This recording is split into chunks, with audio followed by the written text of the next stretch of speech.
She came to America after like the war and married a soldier, an American soldier. Yeah. To come to this country. But before that, she did sing to the American soldiers, and I have photos of her. It's really cool. Yeah. And I never like sang into a microphone, and I just did it for the first time, and I was like, oh, that's kind of fun. Kind of works. And so that was like a first moment where like I was like, oh, it could be a career maybe. But we had this conversation, and it was great. And I was like, okay, I'll launch a Kickstarter. So I launched it. Got the money, did an EP. Hey guys, I know you don't know I sing, but I'm doing a Kickstarter for an EP. Yeah. So let me know if you want to be a part of it. I think I texted my manager once this year, and I was like, hey, I want to be like the first Asian woman on the radio. Yeah. So just take note of that. Hi, so today I'm here with Trace. Hey. Is that your actual name or? It is. It is. Well, it's Tracy. Oh. But Trace is my nickname. What made you want to drop the Tracy? Well, I just think Trace sounds cooler. Yeah. You know, a little cooler sounding, and yeah. Actually, the way I found you was from the Jaiwolf show. Oh, you did? Yeah, since you did that, everyone was like obsessed. Like, that's cool. That's great. It's really, really cool, yeah. I think he has great fans, so I was like, your fans are so nice. Like, I don't even know if they just like people, I feel like, but it was cool to see them, and I felt really loved. Yeah. So you were born in like Southern California, right? I was, yes. Orange County, so Fountain Valley. Oh, yeah. Yes. But your mom was like, I mean, huge, like Vietnamese, like pop star and everything, right? Yeah, there's a huge Vietnamese population in Orange County, and so that's why I was born and raised there, and so she sang a lot of my life growing up. So, yes. And she was singing like, she had some like crazy stories, right? Singing to like soldiers or? Yeah, it's the whole like she came to America after like the war and married a soldier, an American soldier. Yeah. To come to this country. But before that, she did sing to the American soldiers, and I have photos of her. It's really cool. Wow, that's so in front of like army trucks and stuff. That's so cool. So, was your whole family like into music as well, or like what blossomed her into a pop star? No, yeah, right. I think it's kind of funny because she was like, I never wanted to sing, and I feel like that's the same with me, which is kind of funny and rude. But no, just my mom is a singer. No one. She has like 8 siblings. No one does anything remotely creative. Damn. Yeah. Do you know how she got into the whole thing? She used to work at a bar. Yeah. And you know, like when you're in Vietnam, like especially during the 70s, 60s, it's like poor, everyone's poor. It's crazy and a big family, and so my mom just had to work to make money, and I think she was singing like on her shift or something, and someone was like, you should sing, and she's like, what? And then she just sang in front of the right people, and I think it kind of just happened. Yeah. But you, like, early on, you were already, like, going with her to, like, rehearsals. You're already, like, kind of, like, immersed in the scene, right? Yeah, it was normal. You know, like, my mom raised me herself, so I would just go to work with her, like, listen to her rehearse while I ate, like, cherries in the back, you know? Like, the bar cherries. Yeah. Do you have connection to your dad, or? I do, yeah. He doesn't do music at all. What does he do? He used to work for Boeing, like an engineer. But they're divorced, so we're all not best friends. But yeah. He's around. Yeah. And how would you say like your whole mom's presence influenced you as a person? That's a good question. I don't know. I feel like because of her, I feel like I don't really need anybody. You know, like especially like someone to like. I don't need like I don't know. I feel like I can just do things on my own because she did everything on her own. Yeah. So she raised me like as a very strong, independent, like loving, caring woman, and so yeah, I think. She's influenced me in that way. Like I feel like I have a confidence because of her. Yeah. So was it just you two, or do you have siblings? Just us. Oh. Yeah, just a bunch of gal pals just hanging out. Yeah. It was really, yeah. How do you describe yourself like back then, growing up? I'm like the same, like a tomboy and like quiet. And quiet. I don't know. I was alone a lot, so I like to be alone. I wasn't very. I don't know. My mom said I was bossy. I'm not sure if that's true or not.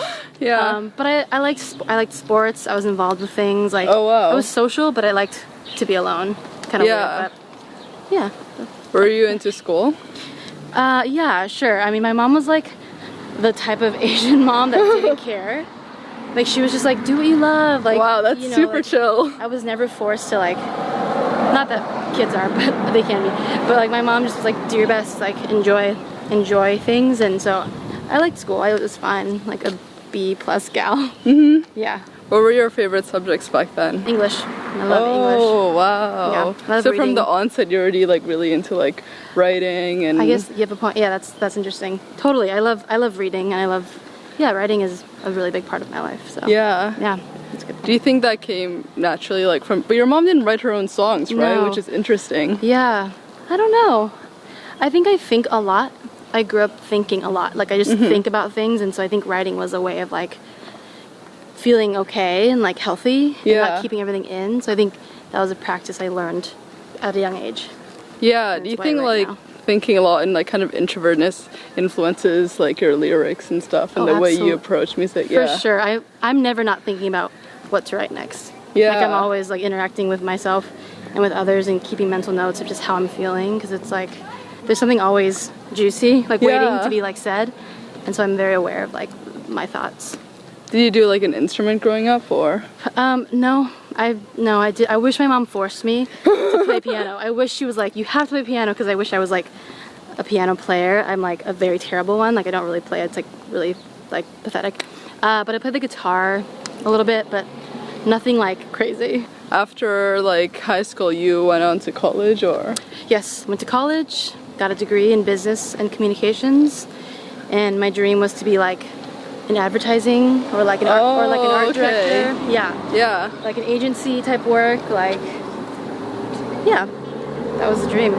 Was college something that you wanted, or like your mom wanted you to? I definitely wanted to go to college. Yeah. What about it? Well, I went to college like it's like on a beach, so it's like really nice. Yeah. And it was, I don't know, I like education. Like I think I enjoy learning. I would never go back. I could not imagine people going to like grad school. It's pretty crazy, but I like school. Was the only time that you started taking music seriously was when like this guy you used to date told you to sing, or did he ever do anything musical like before really? You know, I think I had like friends from like high school. We would like get together and like just play instruments and like sing like covers of like Beirut. Yeah. But you know, it was like fun. Like, I never thought of it as like a thing I wanted to do, and I think when that happened with this guy who's a friend, you know, also, but he wanted me to sing on his EP, that was like the first time I felt like it was serious. And I never like sang into a microphone, and I just did it for the first time, and I was like, oh, that's kind of fun, kind of works. And so that was like a first moment where like I was like, oh, it could be a career maybe. Yeah, that's crazy. Yeah, it's very weird. How did you like gain like confidence and like stuff like that, I guess? I mean, yeah, no, I don't know. I think it's just who you surround yourself with too. I think I was raised I was raised by a confident woman, and I have really good people in my life who really speak like truth in my life. And I swear to you, for like a year maybe, I was like, you guys, if this is bad, I will stop. Just tell me if it's not interesting. I won't do music. It's cool. Like I don't want to do something that I'm not like gonna excel in and impact people with. And people were honest, and people supported me, and I just was very fortunate to, I think, start it at the right time. Yeah. And I was in LA, and LA is the best place to start crazy dreams. So, yeah, I don't know. Did it not even occur to you to like try singing at a young age because your mom was? Never in my whole life. That's crazy. No, that's like funny to me. I'm like, no, never. Did she teach you like vocal lessons then?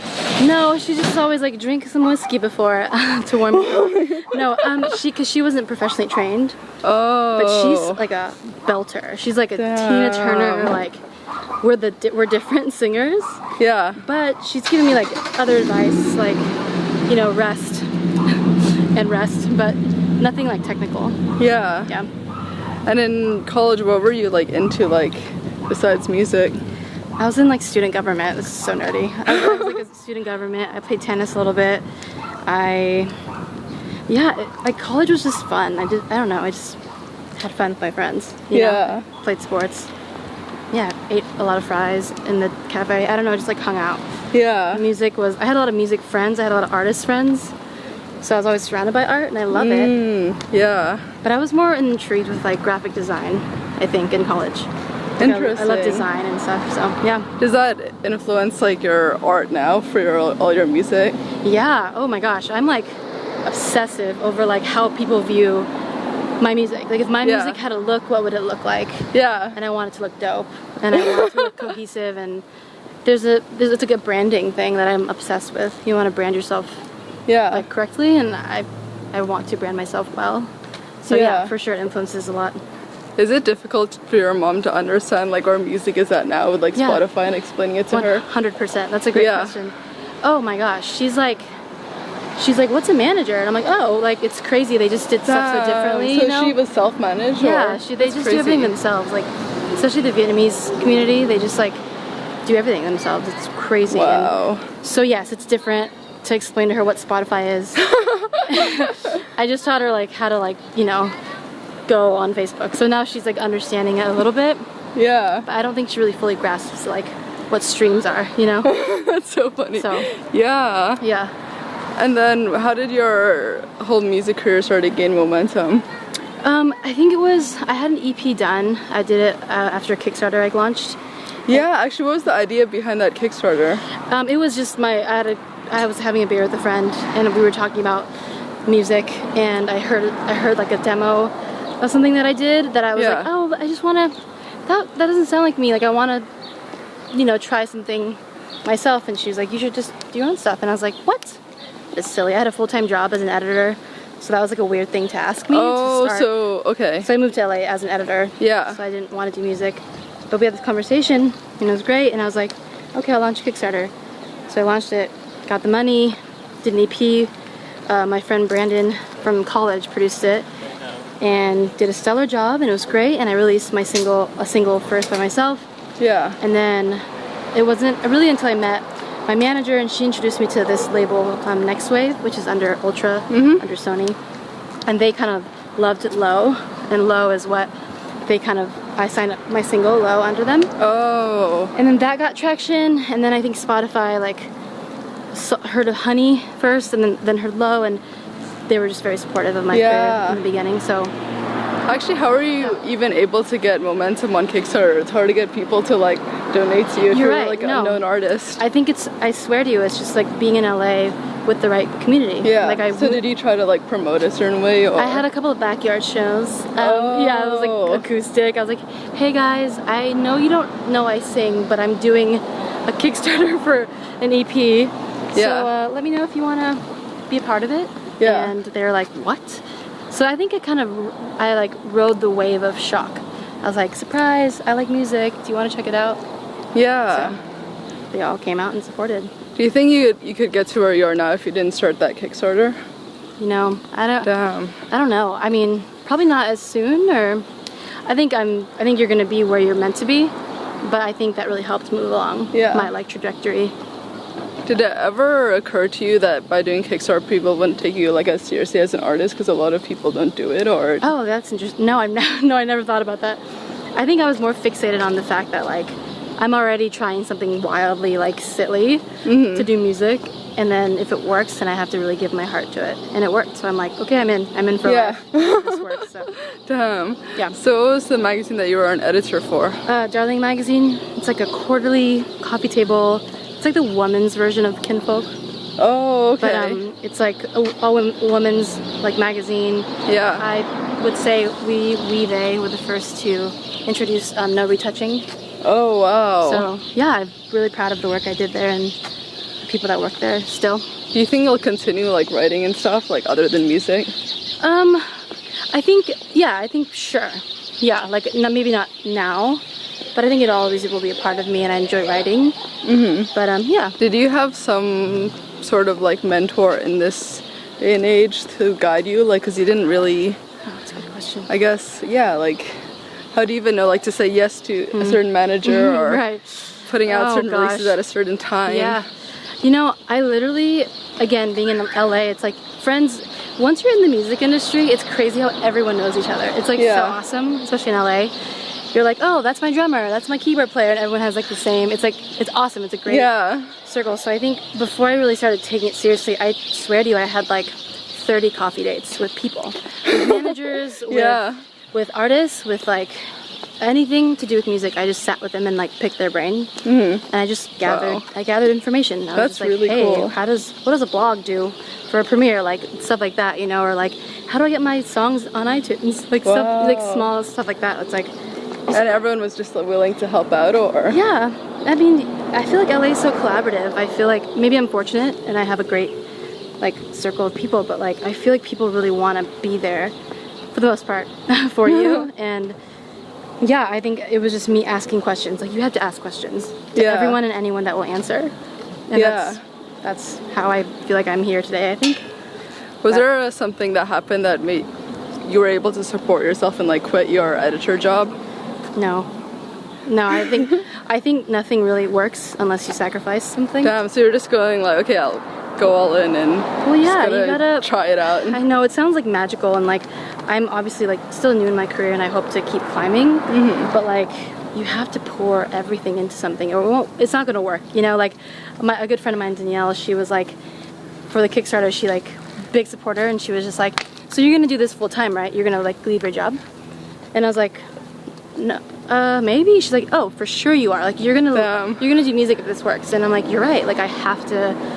And she's right. It's kind of like in a relationship. Like you can't be like, I'll try you out. You know, you can, but you shouldn't. And so, yeah, it won't work unless you like have to sacrifice something. And so for me, thankfully enough, I just kind of things worked out, and I maintained a living.